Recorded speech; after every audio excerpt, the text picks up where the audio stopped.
When I was teaching at the University of Nairobi, an Indian who was a technician came to me and said, "RAILA, there's an Indian who has been sent away from Uganda." In Amin was kicking out Indians from Uganda.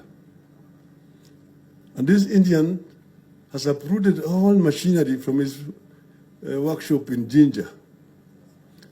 And they're here in the yard of another Indian in Parklands. And he's trying to sell quickly so that he can go to Britain.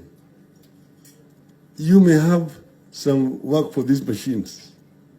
So he took me to Parklands, and I found this Indian. I looked at all the machines there, the lathe machine, welding machines, sheet metal cutting machines, rolling machines, and so on. I said, these machines can be useful, can start business, and you are selling it at 12,000 shillings, the entire machinery from a workshop, which I didn't have. My salary was 2,000 shillings a month. Then now, I had an Opel left-hand drive, which I had brought from Germany with me. I sold that Opel and got 12,000 shillings to pay that Kalasinga. And I got the machinery, which I used to start my business, East Africa Spectre Limited, today.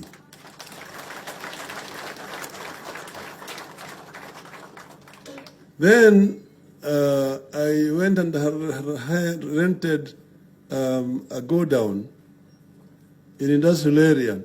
So then called Kingston Road. Kingston Road is now called Kampala Road at that time.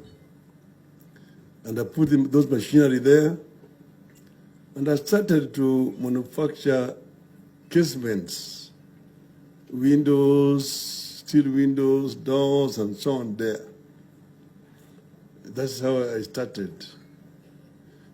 Then a Mzungu came to me, who was working with Ajip Oil Company, and told me that they had the shortage of gas cylinders.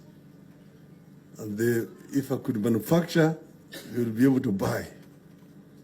I told him I used to work in a cylinder manufacturing company in Germany. So they bought a sample, I retooled, I went to foundry, I got the presses and so on, and started manufacturing cylinders at that time. So now, there's a German who would come here. Germany had given Kenya loan to start Kenya Industrial Estates. So when he came to my workshop and looked at what I was doing, he said, "We are trying to create African entrepreneurs. We can't get them because most of them are people coming from villages. Here is somebody who knows what engineering is all about. So this project can qualify for loan." So he's the one who now took me to Kenya Industrial Estates, which was then under ICDC. And then I got loan from ICDC, then headed by Matu Wamai, to expand. And that's how I went to Kenya Industrial Estate at that time.